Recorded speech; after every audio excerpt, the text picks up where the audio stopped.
এবং আমার গল্পগুলো শোনেন তারা অবশ্যই আমাদের ফেসবুক পেজটি ফলো করে দেবেন। পেজের লিংক ডিসক্রিপশন বক্সে দেওয়া আছে এবং আমাদের সাথে কথা বলতে চাইলে ইনবক্সে মেসেজ করবেন, রিপ্লাই দিব ইনশাআল্লাহ। ও মা গো, আমার কোমরটা গেল রে। এক প্রকার চেঁচিয়ে কথাটা বলে উঠলাম আমি। আর আমার চেঁচানো শুনে সামনের গাড়ি থেকে নেমে আসলো 5 জন মানুষ, 3টে ছেলে আর 2টো মেয়ে। 3টে ছেলের ভেতর একজন হলো আরিয়ান, পরনে তার ব্ল্যাক জিন্স, কালো শার্ট। দ্বিতীয় ছেলেটির নাম সায়ান, সেও শার্ট আর জিন্স পরা, চোখে তার চশমা, দেখে বোঝা যাচ্ছে কিছুটা গম্ভীর টাইপের ছেলে। আর 3 নাম্বার হলো জিসান, পরনে তার রেড গেঞ্জি আর জিন্স, তাকে দেখে বোঝা যাচ্ছে খুব হাসি খুশি টাইপের একটা ছেলে। আর 2 জন মেয়ে, প্রথম মেয়েটি পরেছে শর্ট ড্রেস আর একটা পিচ্চি মেয়ে, মনে হয় ক্লাস 9-10-এ পড়ে, পরনে তার জিন্স আর টপস। তাদের মধ্যে ব্ল্যাক শার্ট পরা ছেলেটি বলে উঠল, এই মেয়ে, চোখে দেখো না নাকি? দেখছো সামনে একটা গাড়ি আসছে, তাহলে সরে যাবে না? স্টুপিড মেয়ে কোথাকার। এক তো কোমরে ব্যথা পেয়েছি, তার উপর আবার এতগুলো কথা শোনালো। মুহূর্তের মধ্যে রাগে আগুন আগুন। এমন সময় দৌড়ে আসলো আমার সামনে তিশা আর রুহি। ওরা দুজনেই হলো আমার বেস্ট ফ্রেন্ড। ওরা বলল, তুই ঠিক আছিস তো মেয়ে? ওদের কথার কোনো জবাব না দিয়ে আস্তে আস্তে সাইকেলটা উঠিয়ে নিজেও দাঁড়িয়ে পড়লাম আমি। তারপর সামনের ছেলেটার দিকে তাকিয়ে চেঁচিয়ে বললাম, এই যে মিস্টার, একে তো ধাক্কা মেরে ফেলে দিয়েছেন, তার উপর আবার অপমান করছেন। দোষ কার ছিল শুনি? আপনি তো ধাক্কা দিলেন আমার সাইকেলে, তাই তো পড়ে গেছি। আমি ধাক্কা দিয়েছি? আপনি ধাক্কা দিয়েছেন। আমি ধাক্কা দেইনি, ইউ সামনে চলে এসেছো। এই নিয়ে আমার সাথে সামনে থাকা ছেলেটির সাথে ঝগড়া শুরু হয়ে গেল। হঠাৎই আরিয়ানের পাশে দাঁড়িয়ে থাকা ছেলেটি জিসান আরিয়ানের কানে কানে বলে উঠল, দোস্ত, হে দেখি পুরো ঝাঁঝে ভরা লাল মরিচ। তা তো দেখতেই পাচ্ছি। ওই যে কানে কানে কি কথা বলা হচ্ছে শুনি? এমন সময় ছেলেটির পাশে দাঁড়িয়ে থাকা একটা মেয়ে বলে উঠল, আরিয়ান চুপ কর, এসব গ্রামের মেয়েদের সাথে কথা বলে পারবি না। গ্রামের মেয়েরা এক একটা চোখ রুটে হয় আর গাইয়া হয়। এই মেয়েটির কথা শুনে ওর পাশে থাকা আরেকটা মেয়ে বলে উঠল, তুলি আপু, এসব কি বলছো তুমি? ঠিকই বলেছি নূর, তুমি চিনো না এইসব মেয়েদের। সামনে এই মেয়েটির কথা শুনে আরো মাথা গরম হয়ে গেল আমার। আমি সামনের মেয়েটির দিকে তাকিয়ে বললাম, এই যে মিস তুলোর বস্তা, কি সব বলছেন শুনি? গ্রামের মেয়েরা গাইয়া হয়, আর আপনি কি শুনি শহরে থাকলে আর ফাটা জামা পরলে বুঝি স্মার্ট হয়ে যায়? আমার কথা শুনে মেয়েটি রেগে চেঁচিয়ে বলে উঠল, ইউ, তুমি আমায় কি বললে? তুলোর বস্তা? মেয়েটির কথা শুনে হাসলাম আমরা 3 জন। তারপর আমি বলে উঠলাম, আমি আবার এক কথা দুবার বলি না। মেয়েটি আরো কিছু বলতে যাবে, এমন সময় সামনে থাকা ছেলেটি বলে উঠল তুলিকে, তুই থাম। ছেলেটির কথা শুনে মেয়েটা আর কিছু বলল না।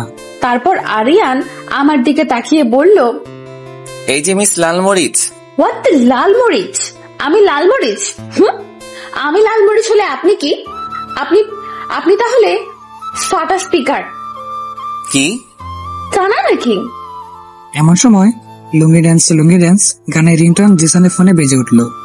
আচমকা এমন আহামরি একটা গানের রিংটোন শুনে আমি, তিশা, রুহি 3 জনই একসাথে হেসে দিলাম। মুখ থেকে অটোমেটিক বেরিয়ে আসলো, ওরে কি গান রে মাইরি, এই গান কেউ রিংটোন দেয় নাকি? আমার কথা শুনে আরিয়ান বলে উঠল, আমার দোষ দেয় তাতে তোমার কি? এদিকে জিসান কতক্ষণ ফোনে কথা বলে আরিয়ানকে বলে উঠল, এখানে আর কতক্ষণ দাঁড়িয়ে থাকবে? দাদু তো ওয়েট করছে, আর দেরি হলে তো শাস্তি দিবে। ও দেখছো, আমি তো ভুলেই গেছিলাম, এই সব হয়েছে মিস লালমরিচের জন্য। ওই যে মিস্টার ফাটা স্পিকার, এত কথা বলার কিচ্ছু নেই। আমি ইচ্ছে করে আপনাদের দেরি করাইনি, আপনারা নিজেরাই দেরি করেছেন। এমনিতে আমাদের তাড়া আছে। এই রুহি, সাইকেল ধরিয়ে ওদের বললাম, চল, এসব ফাটা স্পিকারদের সাথে কথা বলে লাভ নেই। এই বলে কিছুটা হাঁটতেই ধারাম করে গাড়ির চাক্কার পাশে পড়ে গেলাম আমি। সাথে সাথে সামনে থাকা আরিয়ান, জিসান, সায়ান, তুলি, নূর পাঁচজন একসাথে উচ্চ স্বরে হেসে দিল। আমি শুধু মাথা নিচু করে বসে রইলাম। এমন সময় রুহি আর তিশা দৌড়ে এসে ধরে ওঠালো আমায়। আমি বলে উঠলাম, এইভাবে পাগলের মতো হাসার কিছু হয়নি। এই বলে রুহি আর তিশার হাত ধরে ওখান থেকে চলে আসলাম আমরা। কিছুটা দূর যেতেই ওদের সামনে উচ্চ স্বরে হেসে দিলাম আমি। আমার হাসি দেখে তিশা আর রুহি অবাক হয়ে বলল, তুই হাসিস কেন? পেছনে তাকিয়ে দেখ, আগে আগে হোতা হ্যাঁ ক্যা। মানে? আরে পেছনে ঘুরে তাকিয়ে দেখ না। আমার কথা মতো ওরাও পেছনে ঘুরে তাকালো। এদিকে আরিয়ান, জিসান, অর্ণব, নূর আর তুলিরা গাড়িতে বসে কিছুটা দূরে যেতেই গাড়ির হাওয়া ফুস, মানে গাড়ির চাকা পাম্প শেষ।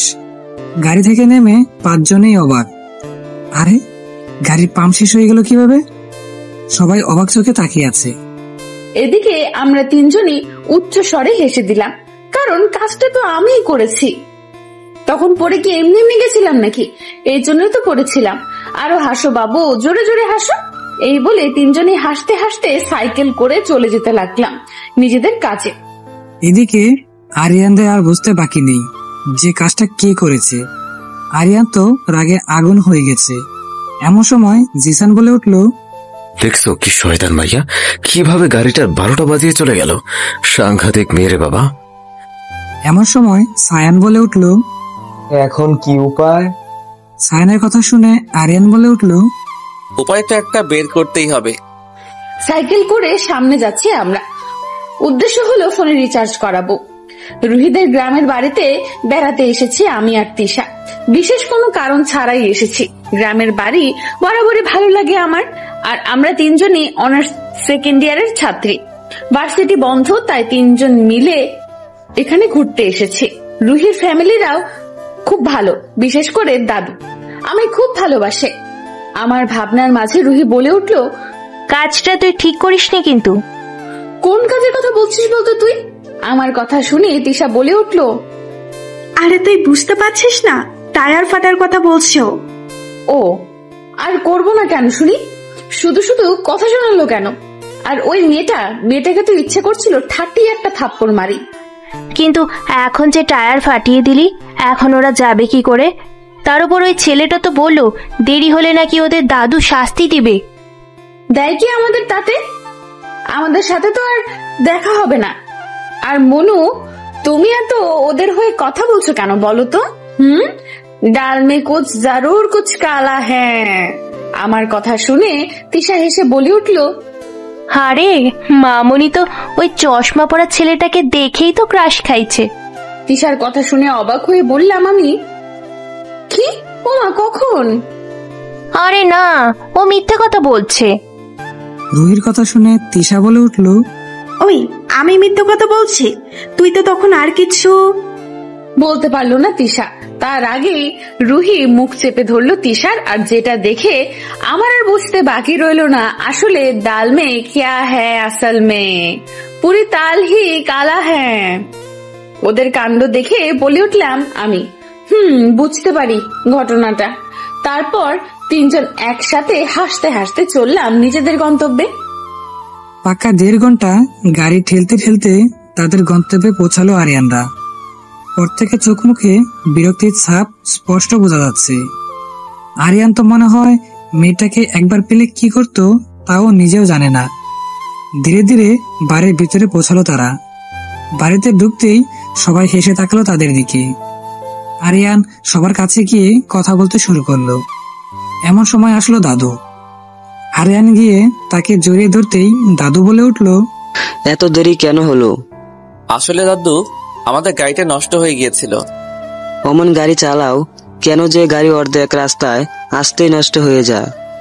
আসলে দাদু, হয়েছে, আর কিছু বলতে হবে না। এদিকে আরিয়ান ভাবছে এই সব কিছু ওই মেয়েটার জন্য হয়েছে। আরেকবার দেখা হোক, মজা বুঝাবো।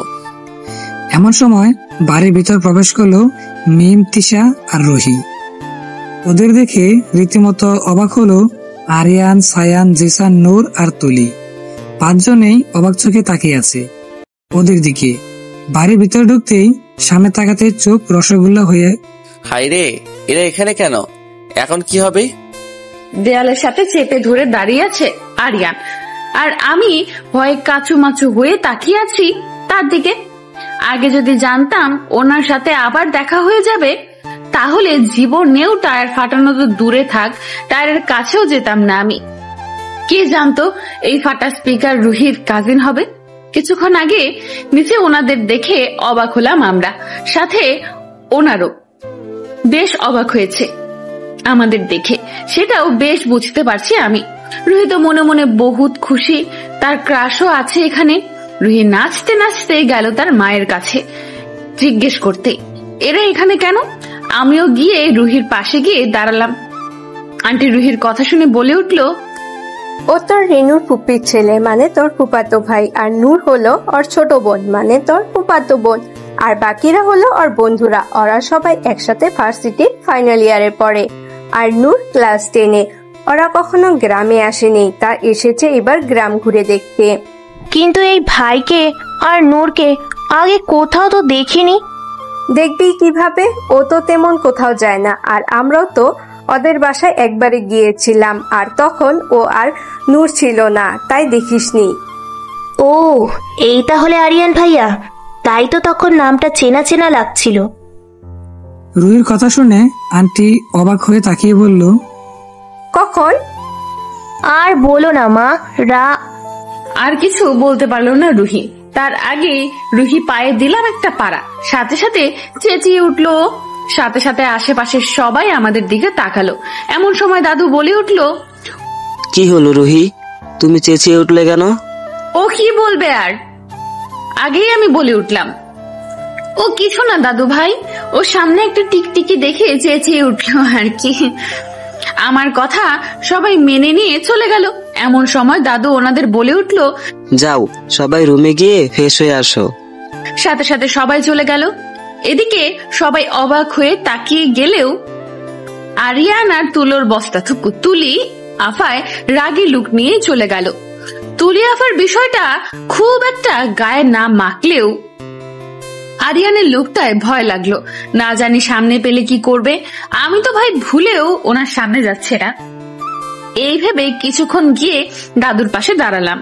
খুব ভালো লাগে আমার দাদুর সাথে থাকতে। আমার সামনে যেতেই দাদু বলে উঠলো, কি হলো, আমার ময়না পাখিকে এত চিন্তিত লাগছে কেন?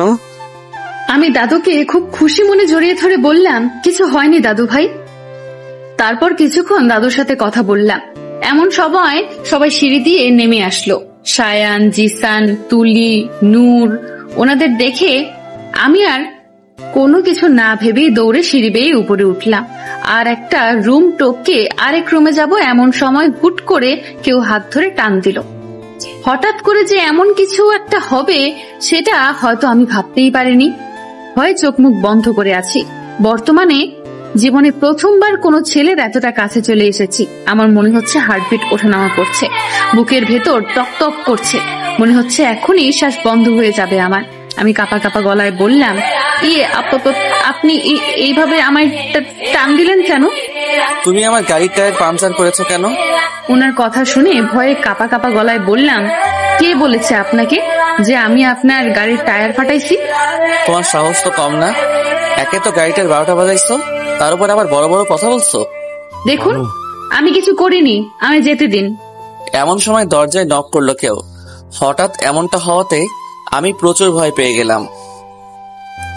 অপর পাশ থেকে তুলি আফাই বলে উঠলো, কি হলো আরিয়ান, তুই এতক্ষণ দরজা বন্ধ করে কি করছিস একা একা? তুলি আফার কথা শুনে আরিয়ান আমার দিকে তাকিয়ে জোরে বলে উঠলো, কিছু করছি না, এখনই আসছি, তুই যা। কিছুক্ষণের মধ্যেই বুঝতে পেরেছি তুলি আপা চলে গেছে। হঠাৎই আরিয়ান বলে উঠলো, এত ঝাঁজ কেন তোমার লালমরিচ? এই মুহূর্তে ওনার উপর রেগে যাওয়া মানে নিজের বিপদ নিজেই ডেকে আনা। হঠাৎই মাথায় একটা বুদ্ধি আসলো আমার। ব্যাস মাথা ঘুরে পড়ে গেলাম আমি আরিয়ানের বুকে। সাথে সাথে আরিয়ান অবাক হয়ে ধরে ফেললো আমায়। তারপর বলে উঠলো, কি হলো তোমার লালমরিচ? আমি বুঝতে পেরেছি আরিয়ান ভয় পেয়েছে। ব্যাস সেই সুযোগটাকে কাজে লাগিয়ে আমিও আচমকা আরিয়ানকে ধাক্কা মেরে দরজা খুলে দৌড়। আর যাওয়ার আগে চেঁচিয়ে বললাম, যা করেছি বেশ করেছি, ফাটা স্পিকার। ব্যাস, আমি দৌড়, আমায় আর পাইকে।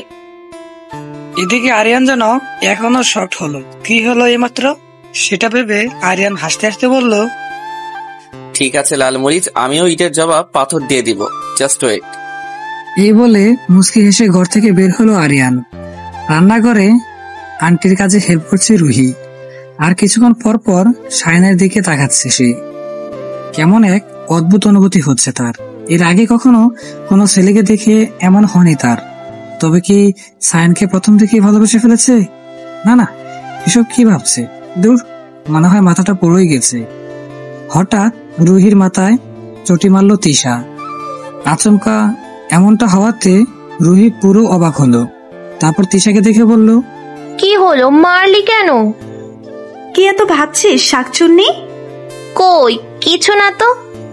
ও, এখনো তোর খাই সূচি, তাই মনু যতই লোকাও সবই বুঝি। রুহি একটা বিরক্ত মাখা মুখ নিয়ে বলে উঠল, তোর মাথা বুঝছুস। এখন তো সেটাই বলবা।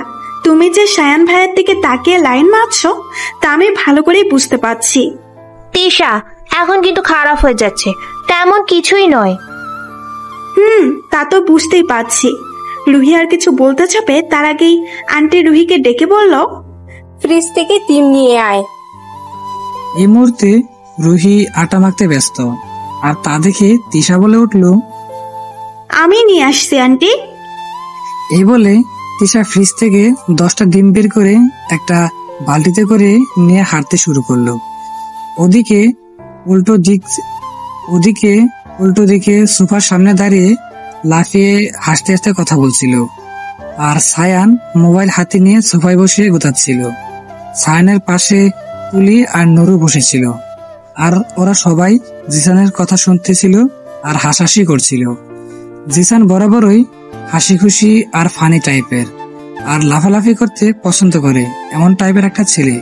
সহজেই সবার সাথে মিশে যেতে পারে। আর তার এই অতিরিক্ত লাফালাফি করাই সবসময় তার দুর্ঘটনার কারণ হয়ে দাঁড়ায়। যেমন এখন হতে চলছে। সিঁড়ি বেয়ে নিচে নামছিল আরিয়ান। সবাইকে একসাথে সোফায় বসে হাসাহাসি করছিল, তাই সেও গিয়ে বসলো তাদের মাঝে। আরিয়ানকে দেখে জিসান বলে উঠল, দোস্ত, এতক্ষণ কি করছিলি? রুমে বসে কাবাডি খেলছিলি নাকি? হ বেডা, একটা তেলাপোকাকে ধরতে গেছিলাম। ব্যাস হয়ে গেছে। জিসান লাফ দিয়ে উঠে আরিয়ানের কথা শুনে, কারণ জিসান ছোটবেলা থেকেই তেলাপোকায় প্রচন্ড ভয় পায়। চেঁচিয়ে বলল, কোথায় কোথায় কোথায় কোথায় আসলা? এই বলে পিছন দিকে ঘুরে আসতে নেয় জিসান।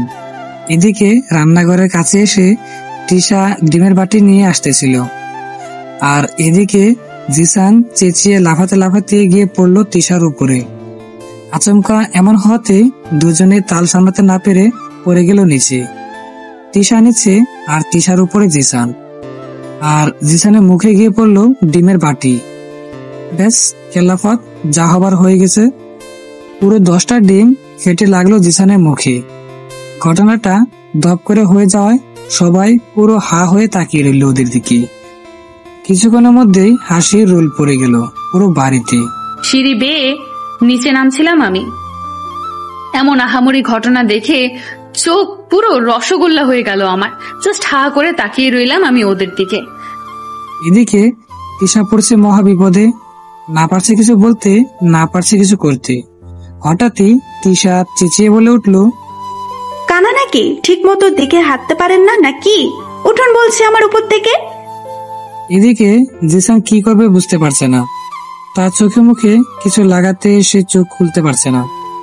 মেয়েলি কণ্ঠ শুনে জিসান বলে উঠল, আমি উঠতে পারছি না, আমার চোখে কিছু একটা লেগে গেছে। জিসানের কথা শুনে ইশারা বুঝতে বাকি রইল না কি লেগেছে জিসানের মুখে। হাই রে, এটা কি করলেন আপনি? আগে তাড়াতাড়ি উঠুন আমার উপর থেকে। জিসান কোনো কিছু না বলে ধীরে ধীরে উঠে পড়লো তিশার উপর থেকে। তিশা উঠে গিয়ে সোজা রান্নাঘরে দৌড়ে চলে গেল, কারণ তার মান সম্মান যে প্লাস্টিক করে দিল জিসান। এদিকে জিসান দাঁড়িয়ে আরিয়ানদের উদ্দেশ্য করে বলল, দোস্ত, আমার চোখে কি যেন লেগে গেছে, আমি চোখ খুলতে পারছি না। এই বলে সবার দিকে মুখ ঘুরিয়ে তাকাতেই সবাই আরো উচ্চস্বরে হাহা করে হেসে দিল, কারণ জিসানের মুখে পুরো ডিম লেগে আছে, ভূতের মতো দেখাচ্ছে। আশপাশে সবাই হেসে দিল জিসানের কাণ্ডে, আর জিসান সবার হাসির কারণ বুঝতে না পেরে হাবলার মতো দাঁড়িয়ে রইল। তারপর বলো মনু, কেমন ফিলিংস হলো তোমার? রান্নাঘরে দাঁড়িয়ে কথাটা বলে উঠলাম আমি তিশাকে, আর আমার কথা শুনে রুহি মুখ চেপে হেসে বলল, বল কেমন লাগছে এখন? তিশা অবাক হয়ে দুজনের কথা শুনে বলল, তোরা কিসের ফিলিংস এর কথা বলছিস বলতো? লে খুকি রুহি, দেখ বান্ধবী তো বুঝতেই পারছে না। আমার কথা শুনে রুহি হেসে বলে উঠল, দেখছি তো। আমাদের দুজনের হাসিতে তিশা বিরক্তি মাখা মুখ নিয়ে বলল, তোরা হাসাহাসি বন্ধ করবি? আর ওটা জাস্ট একটা অ্যাক্সিডেন্ট ছিল। কিন্তু আমাদের হাসি যেন থামছেই না, আর তিশা হাপলার মতো দাঁড়িয়ে থেকে ওখান থেকে চলে গেল। ও যেতেই আমরা দুজন আরো উচ্চ স্বরে হেসে দিলাম। ওয়াশরুমের বাইরে দাঁড়িয়ে আছে আরিয়ান, আর ওয়াশরুমের ভিতরে জিসান, আর বাকি সবাই বিছানায় বসে হাসাহাসি করছে। হঠাৎ আরিয়ান বলে উঠল জিসানকে, তাড়াতাড়ি মুখ ধুয়ে বেরিয়ে আয়। দোস্ত, মুখ থেকে কেমন যেন ডিম ডিম গন্ধ আসছে। আরিয়ান জিসানের কথা শুনে হেসে বলল, আব্বে বোকা ছেলে, তোর পুরো মুখে ডিম লেগে গেছে। জিসান আরিয়ানের কথা শুনে চেঁচিয়ে বলে উঠল, কি? আরে আগে বলবি না? এই বলে জিসান তাড়াতাড়ি হাত মুখ ধুতে শুরু করলো। আরিয়ান জিসানের কাণ্ড দেখে হাসতে হাসতে গিয়ে বসে পড়লো বাকিদের সাথে বিছানায়। কিছুক্ষণের মধ্যেই জিসান মুখ দিয়ে বেরিয়ে আসলো সবার সামনে আসতেই সবাই উচ্চ স্বরে হেসে দেয়। জিসান ওদের হাসি দেখে বলে উঠল, হইছে, আর হাসা লাগবে না তোদের, দাঁত যতগুলো আছে সব না পড়ে যাবে। জিসানের কথা শুনে তুলি বলে উঠল, পড়ে গেলে তোর কোনো নাগামোয়া নেই। তোরে দিব না। জিসানের কথা শুনে আরিয়ান বলে উঠল, তাইলে কারে দিবি যে মেয়েটার উপর পড়ে গেলি তারে?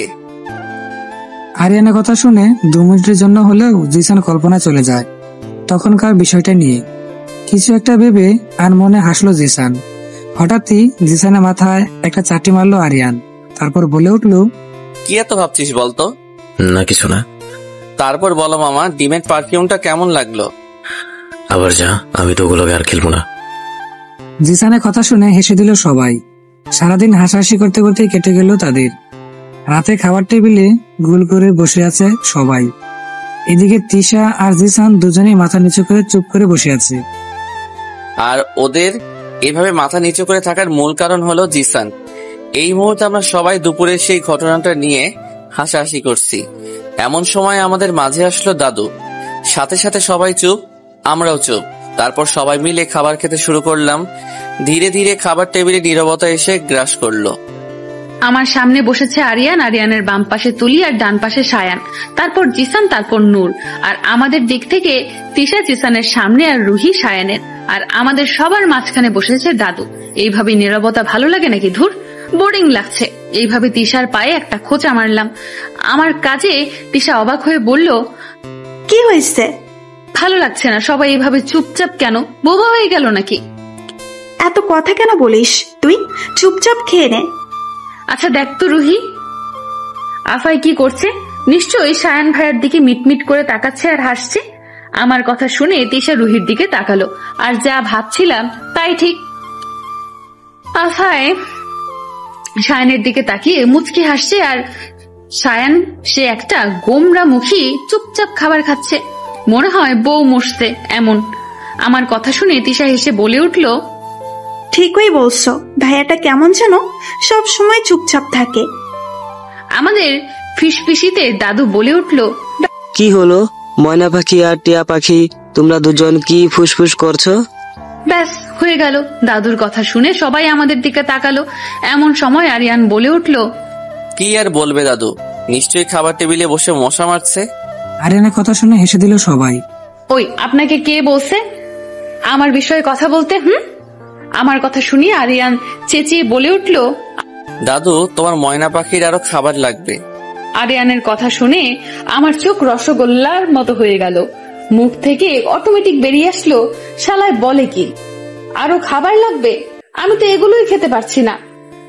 আরিয়ানের কথা শুনে দাদুভাই বলে উঠল, সেটা কেন ময়না পাখি, তোমার আরো খাবার লাগবে আমাদের বলবে না? দাদু ভাই, আমার আর লাগবে না, উনি মিথ্যা কথা বলছে। দাদু ওর কথা বিশ্বাস করবে না, ও লজ্জায় মিথ্যা কথা বলছে। আরিয়ানের কথা শুনে আন্টি আমায় আরো খাবার দিল, যা দেখে চোখ মুখ রসগোল্লা হয়ে গেল। এত খাবার কেমনে খামু? এগুলো সব ফাটা স্পিকার ইচ্ছে করে করলো এমন।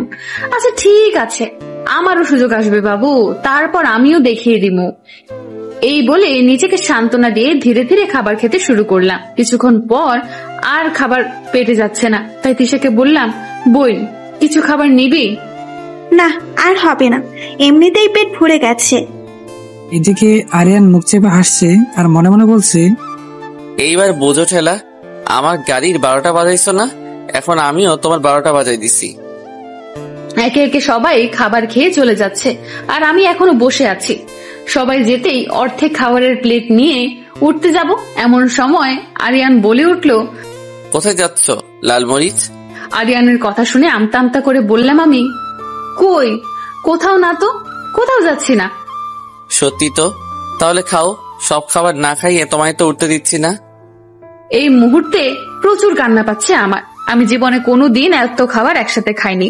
শেষমেশ কোনো উপায় না পেয়ে কাঁদতে কাঁদতে খেতে শুরু করলাম। এদিকে আমার অবস্থা দেখে রুহি তিশা দুজনেই হাসছে। ইচ্ছে তো করছে দুটোর মাথায় বাড়ি মেরে ফাটিয়ে দেই, কিন্তু এই মুহূর্তে তা পসিবল না। বেশ কিছুক্ষণ পর সব খাওয়া শেষ করে ফেললাম আমি। রাত 10টা। রুমের মধ্যে পায়চারি করছি আমি।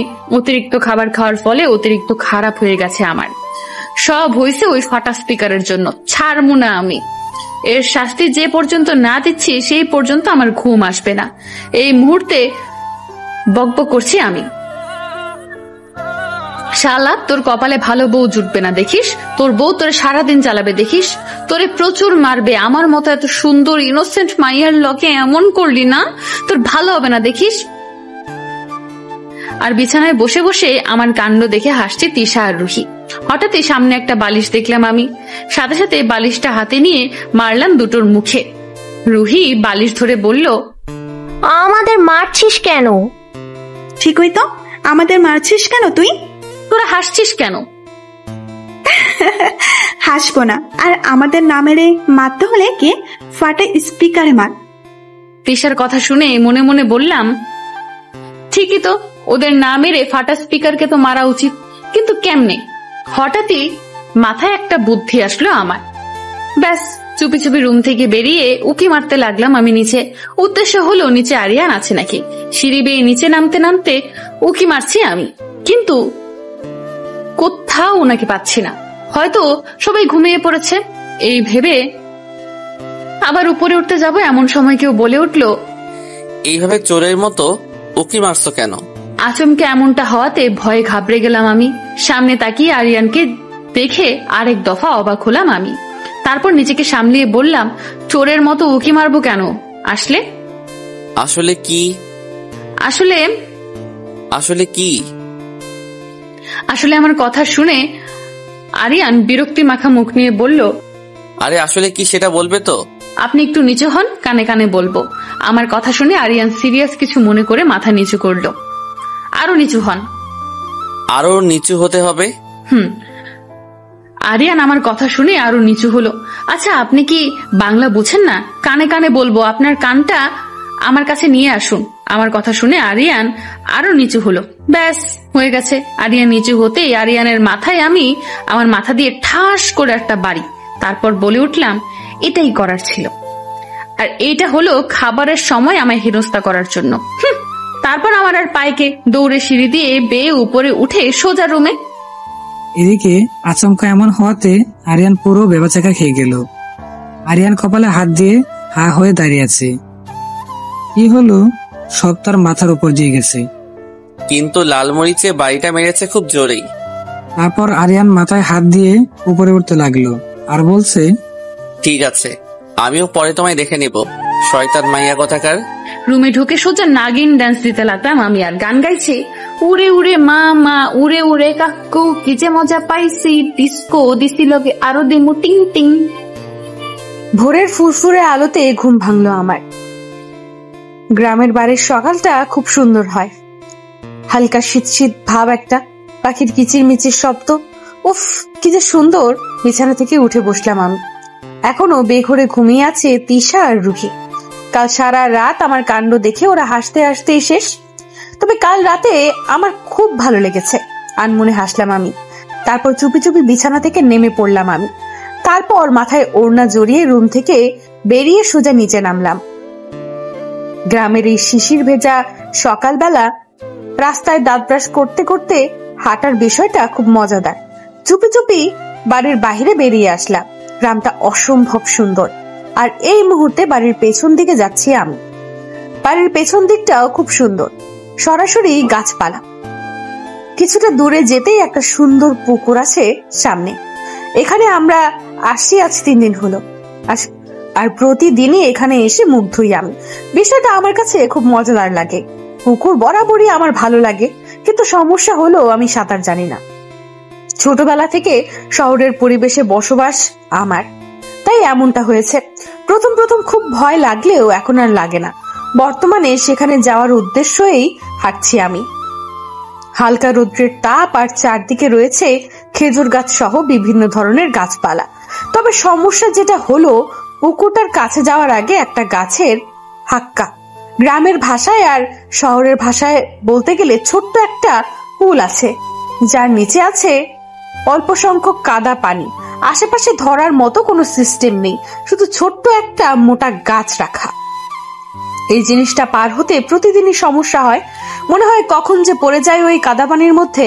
তবে পড়ে গেলে তেমন একটা প্রবলেম না হলেও পুরো জামা কাপড় ভিজে কাদায় মেখে যাব আমি, আর যেটা আমি মোটেও চাচ্ছি না। প্রতিদিনের মতো জুতো খুলে হাতে নিলাম। তারপর ধীরে ধীরে পুলটা পার করতে লাগলাম আমি। কিছুক্ষণের মধ্যেই পার হয়ে গেলাম। ব্যাস, আমার কাজ শেষ। তারপর গেলাম পুকুরটার কাছে। অসম্ভব সুন্দর একটা পুকুর। এদিকে মিমের পিছনে পিছনে অন্য আরেকজন এসেছে, সেটা হয়তো সে বুঝতে পারেনি। ঘুম থেকে উঠেই আরিয়ান কিছুক্ষণের জন্য জানালার পাশে দাঁড়ায়, আর তখন সে লারমরিস কে বাহিরে একা বের হতে দেখেও সে পিছনে পিছনে চলে আসে। কারণ আর যাই হোক, সুযোগ পেলে সাহায্য করার ইচ্ছা তো তার আছেই।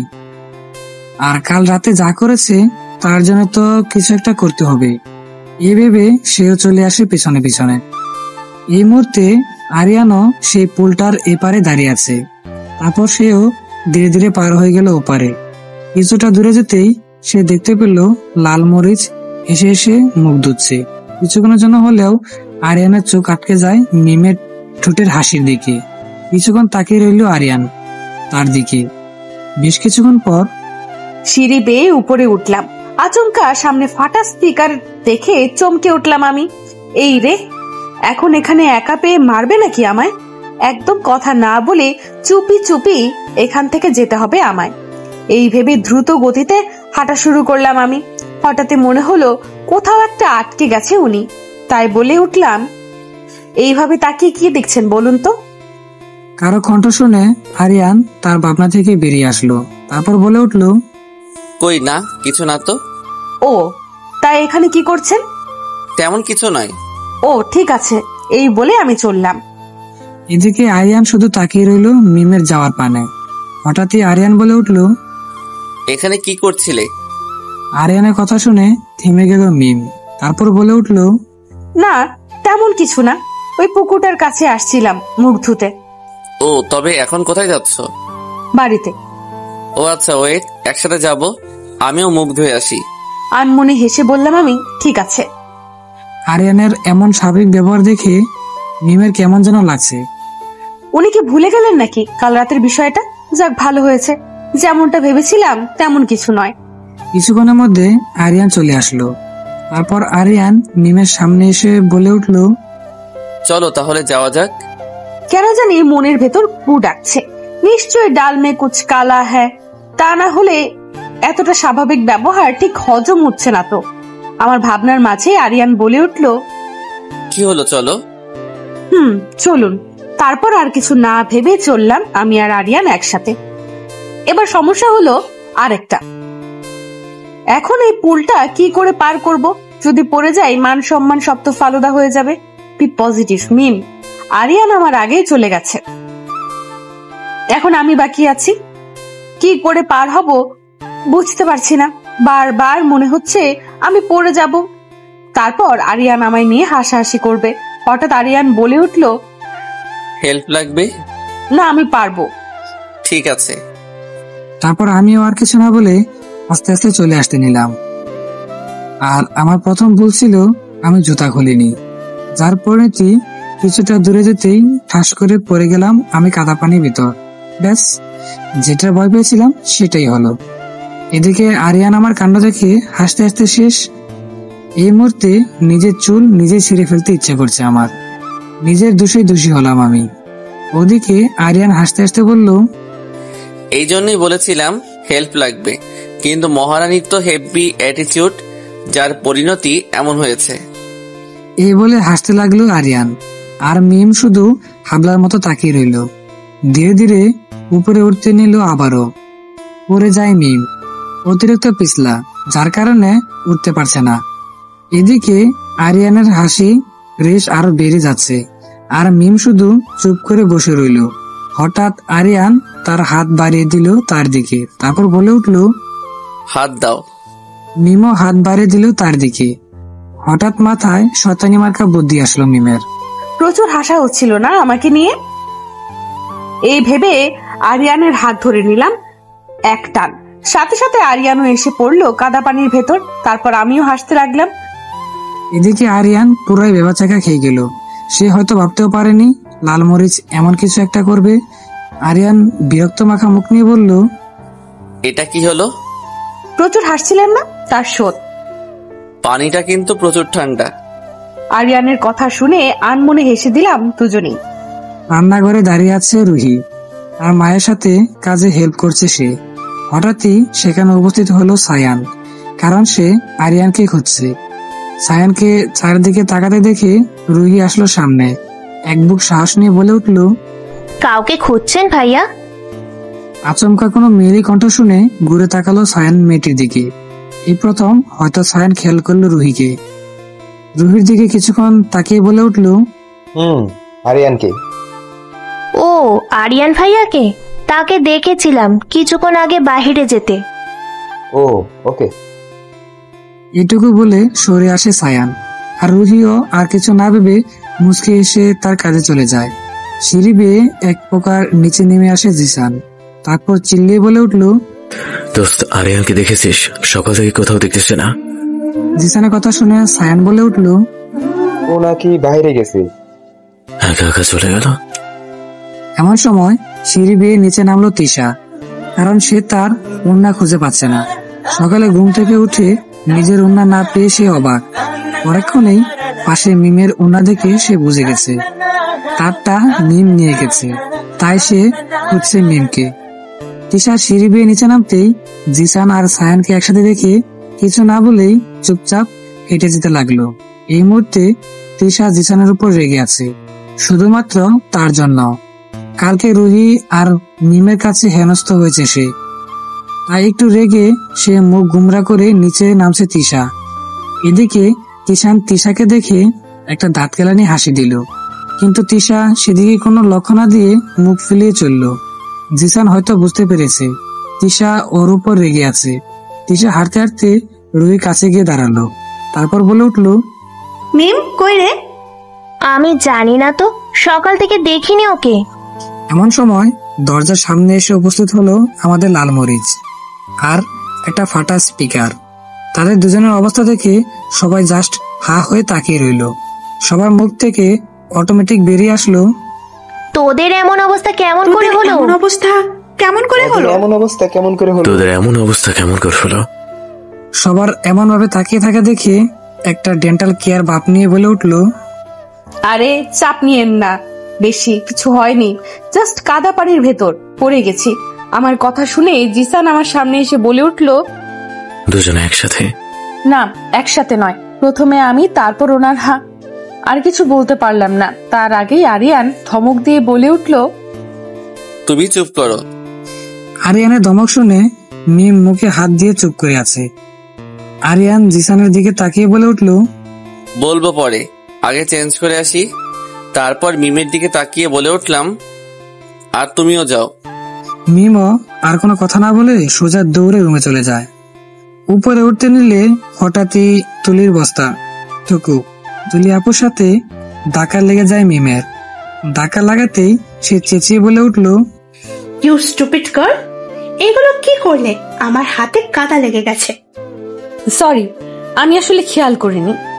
রাখো তোমার সরি, পুরো হাতটা নোংরা করে দিছো তুমি। আর এভাবে সকালবেলা কাদা মেখে কোথা থেকে আসছো তুমি? ফাটা স্পিকারকে জিজ্ঞেস করুন, সব ওনার জন্য হয়েছে। এইটুকু বলে আমি দৌড়। এদিকে তুলি ভাবছে ফাটা স্পিকার, সেটা আবার কি? তুলি সামনে তাকাতেই অবাক, কারণ আরিয়ানও যে কাদা মেখে ভূত হয়ে আছে। তুলি কিছু বলতে যাবে তার আগে আরিয়ান বলে উঠল, আমি ফ্রেশ হয়ে আসি, তারপর বলবো। এতটুকু বলে আরিয়ানও গো। এদিকে সায়ান, রুহি, জিসান, তিশা, তুলি সবাই জাস্ট হা হয়ে তাকিয়ে আছে। বিষয়টা কি হলো সব যেন তার মাথার উপর দিয়ে গেল। হঠাৎই জিসান বলে উঠল, ব্যাপারটা কি হলো? দুজনই পরে বলবো বলে চলে গেল, কিন্তু সকালবেলা দুজন একসাথে এইভাবে কি করছিল? জিসানের কথা শুনে তুলির মোটেও ভালো লাগেনি বিষয়টা। সকালে সবার সাথে ব্রেকফাস্ট করে রুমে আসলো মিম, তিশা আর রুহি।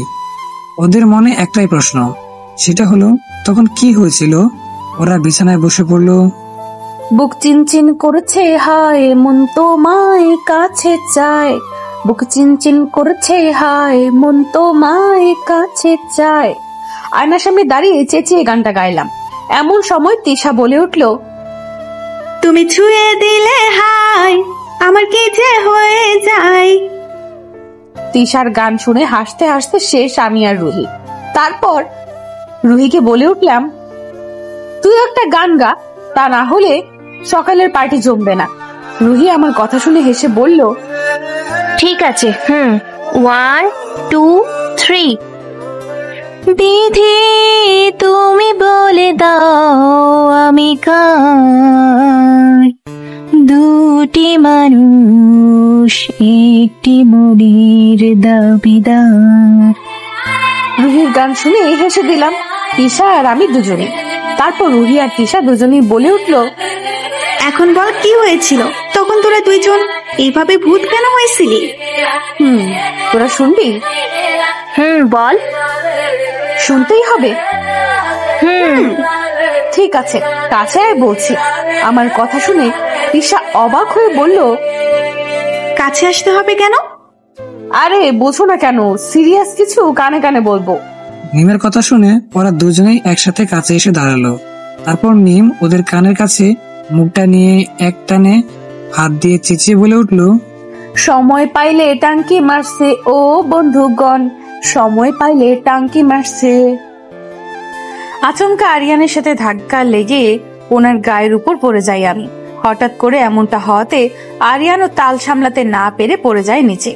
এই মুহূর্তে আরিয়ান নিচে আর আমি তার উপরে, আর আমার পেছনে তিশা আর রুহি জাস্ট হা হয়ে তাকিয়ে আছে আমাদের দিকে আর বলছে, বেশ হয়েছে, আমাদের থেকে পালানো হচ্ছিল না, যা হয়েছে বেশ হয়েছে। ওদের কথা শুনে রাগ হচ্ছে আমার, ইচ্ছে করছে দুটোকে লাথি মেরে ফেলে দেই। কিছুক্ষণ আগে মিমের গান শুনে তিশা, রুহি দুজনেই মিমের পেছনে দৌড়তে লাগে, কারণ মিমের গান তাদের এত পছন্দ হয়েছে যে মিমকে তারা পিটিয়ে নোবেল দিবে। আর তাদের দেওয়া উপহার থেকে বাঁচতেই রুম থেকে সোজা দৌড়ে আসতে নিল মিম। কিন্তু রাস্তার মাঝখানে যে একটা খাম্বা দাঁড়িয়ে থাকবে কে জানতো। পিছন থেকে তাকিয়ে দৌড়াতে ছিল মিম। তারপর বাকিটা ইতিহাস। এই মুহূর্তে ভয়ে চোখ বন্ধ করে রেখেছি আমি। জানি এখনই আরিয়ান আমায় চেঁচিয়ে বলবে, ইউ স্টুপিড গার্ল, চোখে কি দেখো না নাকি? একরাশ ভয় এসে গ্রাস করলো আমায়। আস্তে আস্তে চোখ খুললাম আমি। তারপর আরিয়ান কি বলবে তার আগেই আমি চেঁচিয়ে বলে উঠলাম, সরি সরি ভাইয়া, আসলে আমি আপনাকে দেখতে পাইনি। তা দেখবে কেন? চোখ তো তোমার মাথার পিছনে থাকে। চোখগুলো পেছনে থাকলেই ভালো হতো, তাহলে আপনাকে দেখতে পেতাম। তোমার স্টুপিড কথাবার্তা বাদ দিয়ে উঠো আমার উপর থেকে। আরিয়ানের কথা শুনে দাঁতে কামড় দিলাম আমি। যা গায়ের উপর থেকে না উঠে খালি খালি বকবক করছি। তারপর আস্তে আস্তে উঠে পড়লাম আরিয়ানের উপর থেকে। তারপর আরিয়ানও উঠে দাঁড়ালো। তারপর বলে উঠলো, তোমার ওজন কত বলো তো? আমার ওজন এই তো বেশি না, 5 কেজি। ওই আমায় কি বোকা পেয়েছো? তোমার ওজন 5 কেজি? আপনি বোকার মতো প্রশ্ন করলে আমি বোকার মতো উত্তর দিব না? আমি কি বোকার মতো প্রশ্ন করছি? লাল মরিচ। ওই, আপনি কথায় কথায় লাল মরিচ কেন বলেন? আমার সুন্দর একটা নাম আছে, সেটা বলে ডাকবেন। এমন সময় সেখানে উপস্থিত হলো তুলি আফা। সে এসেই বলল আরিয়ানকে, তুই আবার এই মেয়েটার সাথে কথা বলছিস? তুলির কথা শুনে আমি অবাক হয়ে বললাম, আমার সাথে কথা বললে কি ওনার মান সম্মান প্লাস্টিক হয়ে যাবে নাকি? আমার কথা শুনে তুলির সোজা উত্তর, অত কিছু জানি না, আরিয়ানকে বারণ করছি ব্যাস। এতক্ষণ পর আরিয়ান বলে উঠল, ওসব কথা বাদ দে, এখন চল। আমি আরিয়ানের কথা শুনে বললাম, কোথায় যাচ্ছেন আপনারা? সেটা তোমার না জানলেও চলবে। এতটুকু বলে তুলি আফা আরিয়ানদের হাত ধরে নিয়ে গেল। ওদের এমন কাজ দেখে মুখ থেকে অটোমেটিক বেরিয়ে আসলো, ও বাবা, এ দেখি টুরু লাভ। মিমের কথা শুনে জিসান হাসলো। তারপর তাদের পিছন পিছন সায়ান, জিসান আর নূর তিনজনই গেল। এমন সময় নূর পিছন ঘুরে বলে উঠল, আপু, আমরা ঘুরতে যাচ্ছি, তোমরাও চলো আমাদের সাথে। নূরের কথা শুনে মুচকি হাসলাম আমি। তারপর বলে উঠলাম, আমরা গেলে তুলোর বস্তা থুক্কু তোমাদের তুলি আফার প্রচুর রেগে যাবে, তাই তোমরাই যাও। মিমের কথা শুনে হাসলো নূর। তারপর আর কিছু না বলে সেও চলে গেল তাদের সাথে। মেয়েটা খুব ভালো, কি সুন্দর মিষ্টি করে কথা বলে। এমন সময় পিছন থেকে মিমকে জাপটে দিল তিশা আর রুহি। তারপর বলল, এখন ছাড়ছি না তোকে, আগে বল কি হয়েছিল তখন। শেষমেশ আর কোনো উপায় না পেয়ে ওদের সব বললাম। আমার কথায় ওরা হাসলো খুব, অবশ্য হাসারই কথা। গ্রামীণ রাস্তায় ঘুরে বেড়াচ্ছে মিম, তিশা আর রুহি, আর হাজার হাজার সেলফি তুলছে। হঠাৎই সামনে থেকে একটা ভ্যান গাড়ি এলো। সাথে সাথে সেটাকে থামিয়ে সবাই উঠে পড়ল। উদ্দেশ্য পুরো গ্রাম ঘুরে দেখবে। গ্রামের বাড়িতে ভ্যানে করে ঘোরার মজাই আলাদা।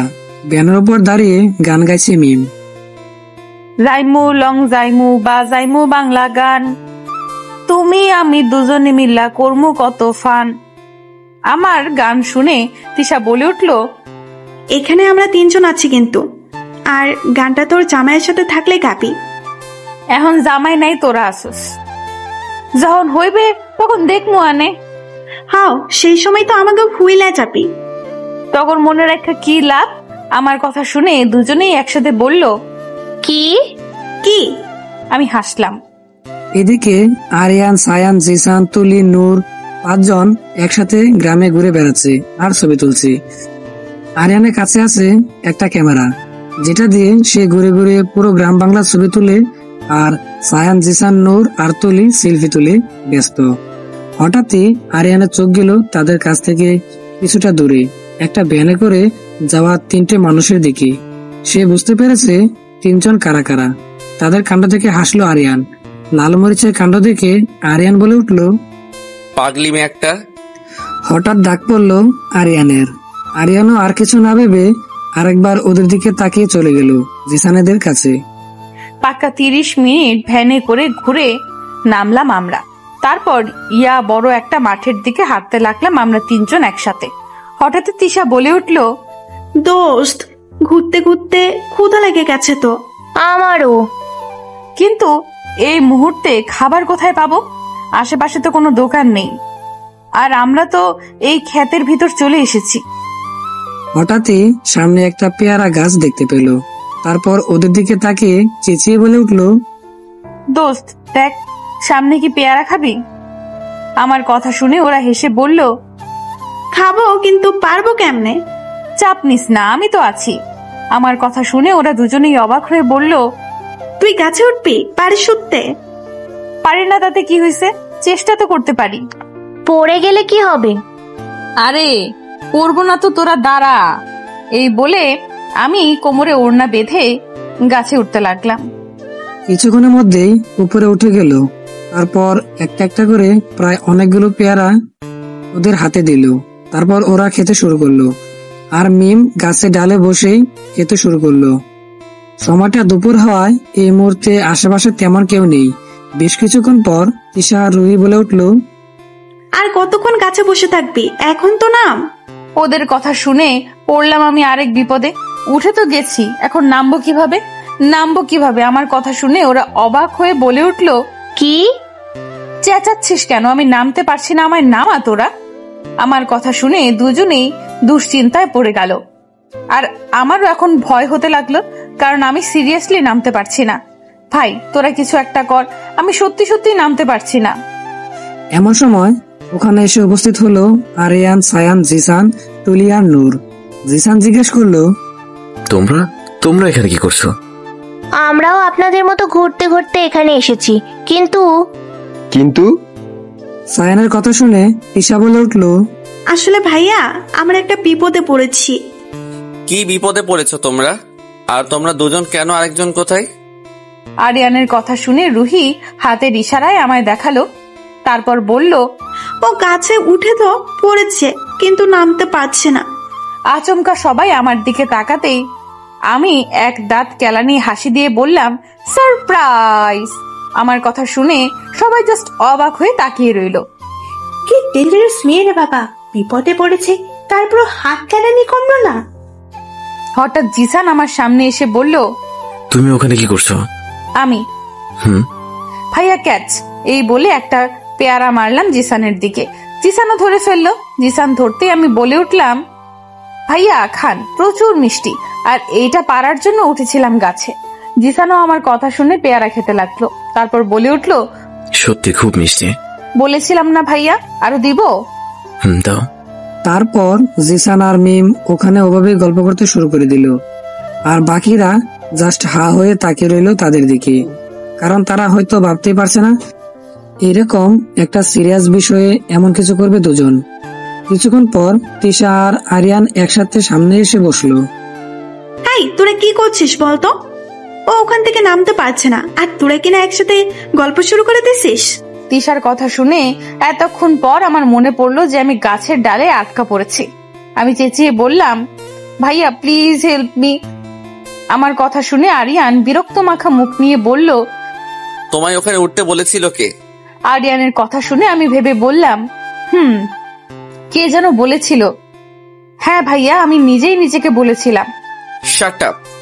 আরিয়ানের ধমক শুনে আমি চুপ। বেশ কিছুক্ষণ চলে গেল কোনোভাবেই কেউ আমায় নামানোর উপায় খুঁজে পেল না। এখন সবাই মিলে আমায় বকাবকি করছে, আরিয়ান, সায়ান, তুলি, তিশা, রুহিও, যেটা মোটেও আমার কাছে ভালো লাগছে না। মাঝখান থেকে তুলি বলে উঠলো, নামতে যখন জানো না উঠেছিলে কেন? কথাটা খারাপ না বললেও কেমন গায়ে লাগলো আমার। তারপর চেঁচিয়ে বলে উঠলাম আমি, চুপ কর সবাই, আমি একাই উঠেছি, একাই নামবো। এমন সময় হাতে লাঠি নিয়ে গাছের মালিক দিল দৌড়, আর চেঁচিয়ে বলছে, এই কারা আমার গাছে পেয়ারা চুরি করে? লোকটার কথা শুনে সবাই প্রায় উত্তেজিত হয়ে গেছে, আর বলছে, তাড়াতাড়ি নাম।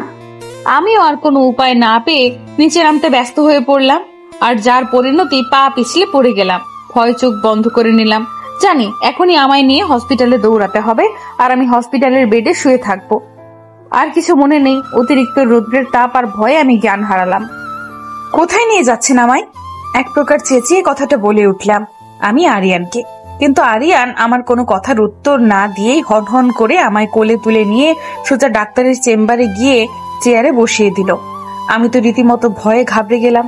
আমি চেঁচিয়ে বললাম, আপনি আমায় এখানে কেন নিয়ে এসেছেন? আরিয়ান আমায় ধমক দিয়ে বলল, শাট আপ। আরিয়ানের ধমক শুনে আমি চুপ।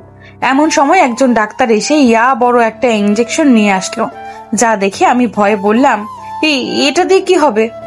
তোমাকে এটা দেওয়া হবে। কি? ওইভাবে তাকানোর মতো কিছু হয়নি। না আমি দিব না, এই বলে লাফালাফি শুরু করে দিলাম। আর আরিয়ান মিমকে শক্ত করে চেপে ধরলো। ধরতেই ডাক্তার বড় একটা ইনজেকশন নিয়ে সামনে দাঁড়ালেন। মিম ভয়ে চেঁচিয়ে উঠলো, না। এই বলে চেঁচিয়ে বিছানা থেকে উঠে বসলাম আমি।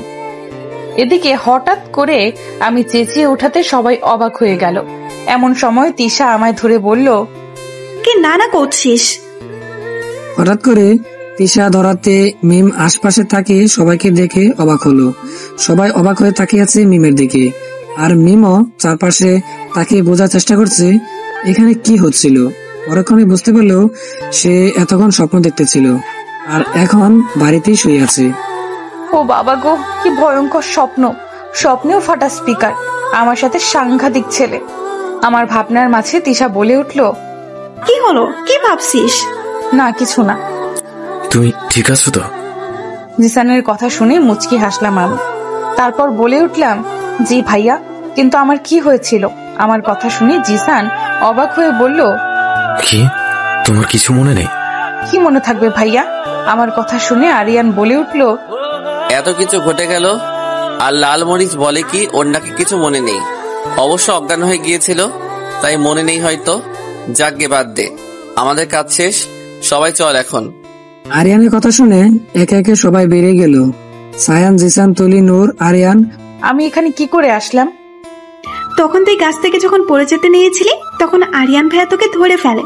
তারপর পুরো রাস্তাটাই সে তোকে কোলে তুলে নিয়ে এসেছিল। ভাগ্য ভালো ছিল দাদু বাড়িতে ছিল না, না হলে কি যে। আর কিছুক্ষণ দেরি হলে গাছের মালিক আমাদের ধরে মারতো, জানিস? তিশার কথা শুনে অবাক হলাম আমি। এত কিছু হয়ে গেল আর আমি টেরও পেলাম না। তার মানে ফাটা স্পিকার এমনিতে খুব ভালো আছে, একটা ধন্যবাদ জানাতে হবে ওনাকে। এদিকে নিজের রুমে বসে রেগে আগুন হয়ে আছে তুলি। এই মুহূর্তে সে ওই মেয়েটাকে একদম সহ্য করতে পারছে না। কেন মেয়েটা বারবার আরিয়ানের কাছে চলে আসে? কেন? উত্তর খুঁজে পাই না। আজ পর্যন্ত আরিয়ান আমাকে সামান্য টাচ অব্দি করেনি, সেইখানে ওই মেয়েটাকে কি করে কোলে তুলে নিল আরিয়ান? এর মানে আরিয়ান ওই মেয়েটাকে? না না, এটা হতে পারে না।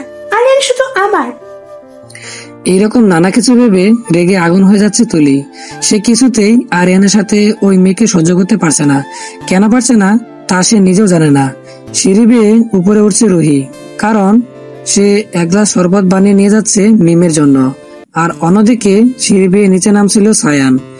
বরাবরের মতোই মোবাইল টিপতে টিপতে মাথা নিচু করে নামছে সে। আচমকা দুজন একসাথে সামনে আসাতেই দুজনে চমকে যায়। তারপর রুহি ওদিকে সরে আসতে নিলে সায়ানও ওদিকে যায়, আবার সায়ান এদিকে সরে আসতে নিলে রুহিও এদিকে যায়। এভাবে দুবার করার পর সায়ান স্থির হয়ে দাঁড়ালো। তারপর হাতের ইশারায় রুহিকে থামতে বলে রুহিও থেমে যায়। তারপর সায়ান নিজের হাত দিয়ে রুহিকে সরিয়ে দেয়। তারপর আর কিছু না বলেই হন হন করে চলে যায় সায়ান।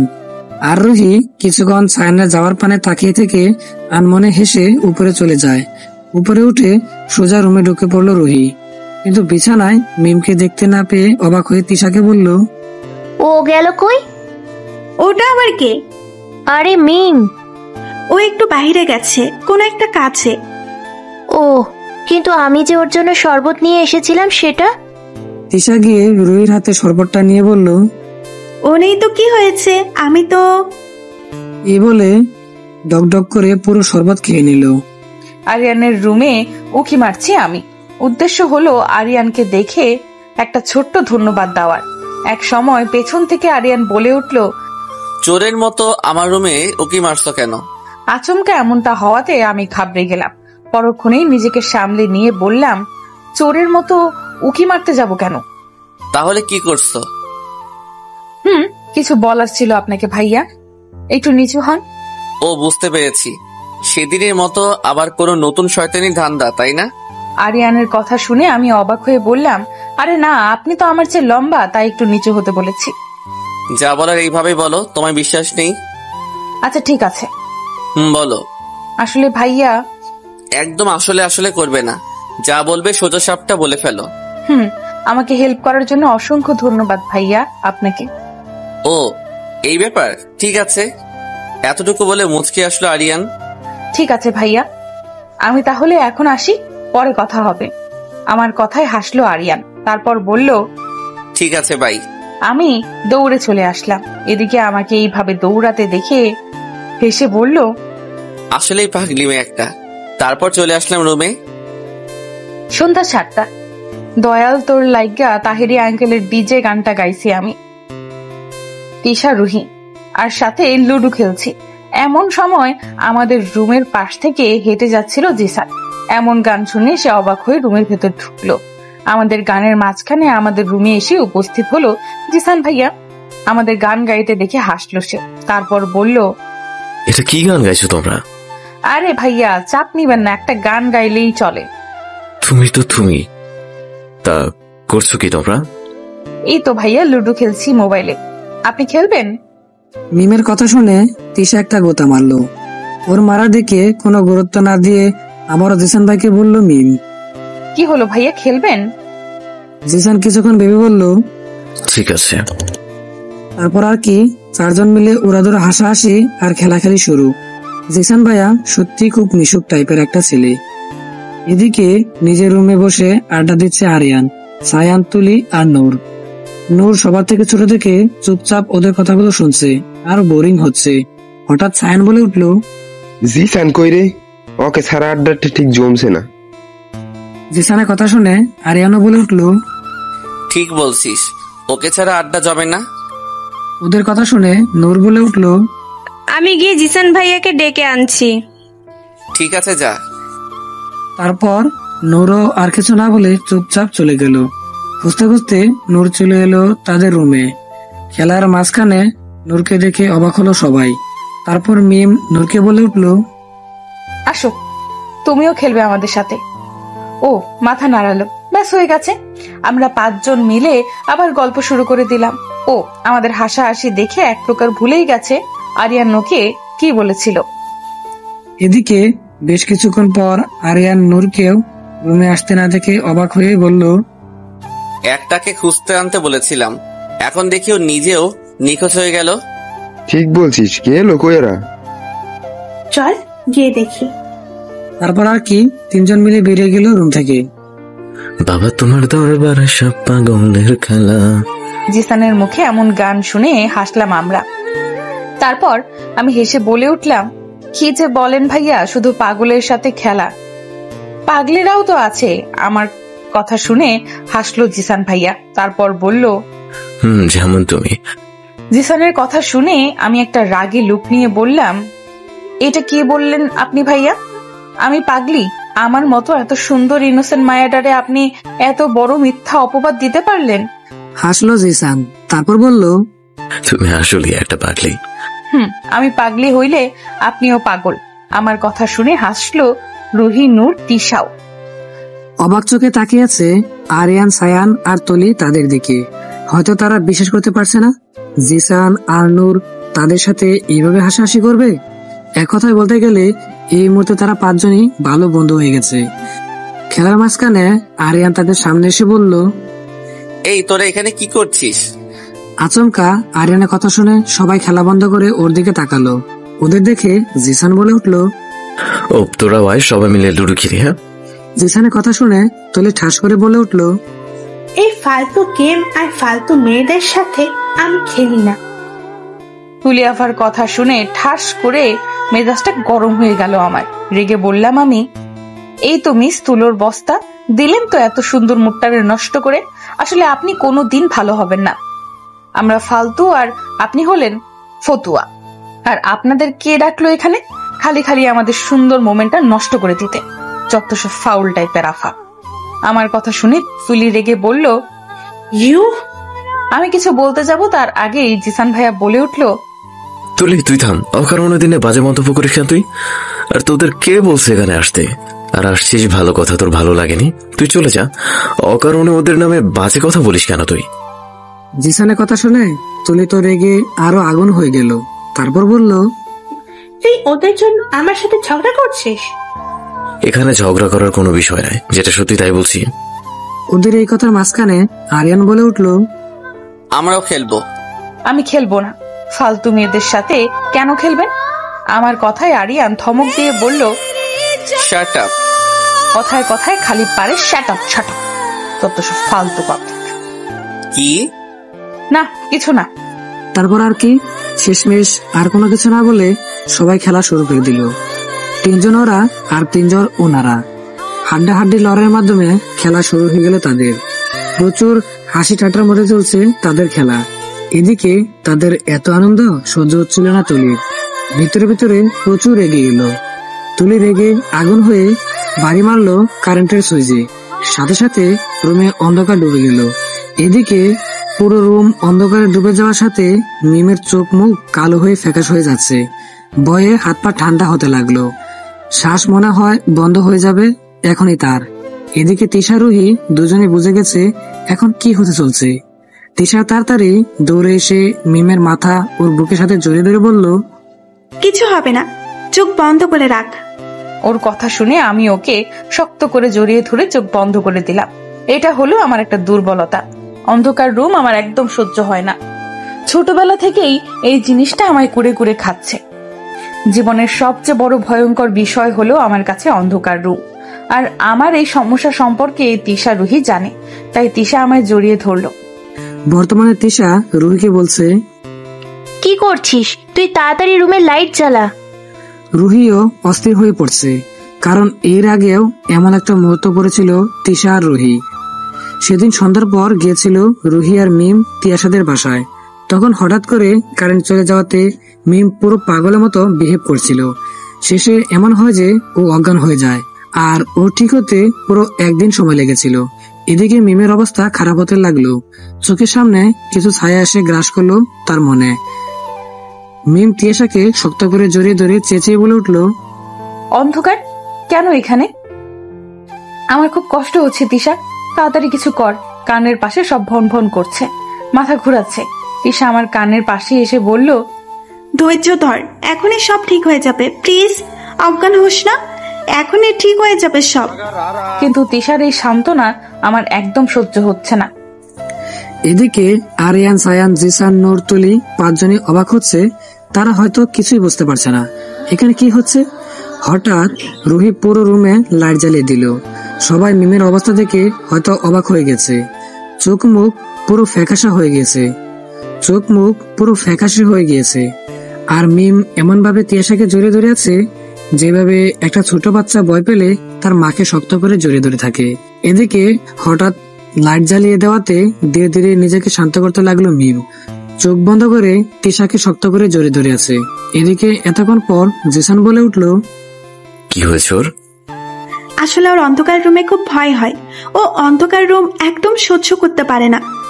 সময় মতো আলো না চললেও হয়তো এখনই অজ্ঞান হয়েছে। তো ভাগ্য ভালো লাইট জ্বলে উঠেছিল। কেন ভয় পাই ও অন্ধকার রুম?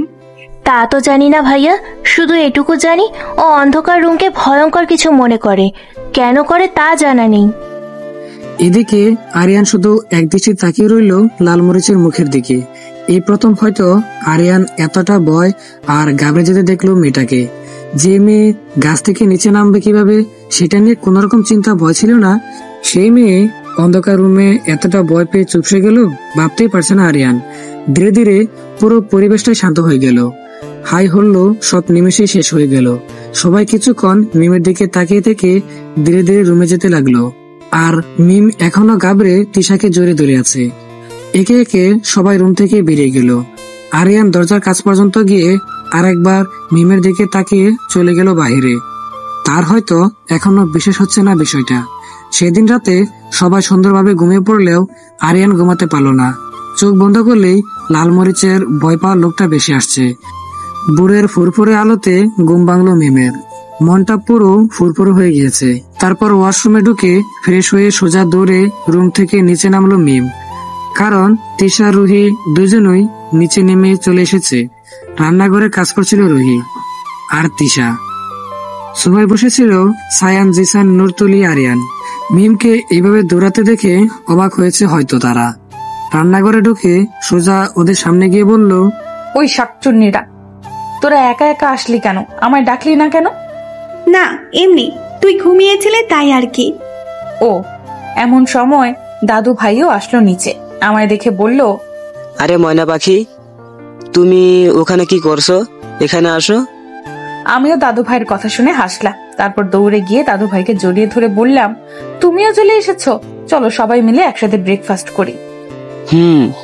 তা এখন তুই সুস্থ তো? দাদু ভাইয়ের কথা শুনে আমি অবাক হয়ে বললাম, কি সব বলছো তুমি? আমার আবার কি হবে? মিমের কথা শুনে হয়তো সবাই অবাক হলো। সবার এমন হা করে তাকিয়ে থাকা দেখে মিম বলে উঠলো, কি হলো? আপনাদের এভাবে তাকিয়ে থাকার কি আছে? তোমার সত্যি কিছু মনে নেই? কি মনে থাকবে ভাইয়া? এমন সময় তিশা এসে বলল, আরে ওনারা তোর সাথে মজা করছে। ও, মজা করছিলেন?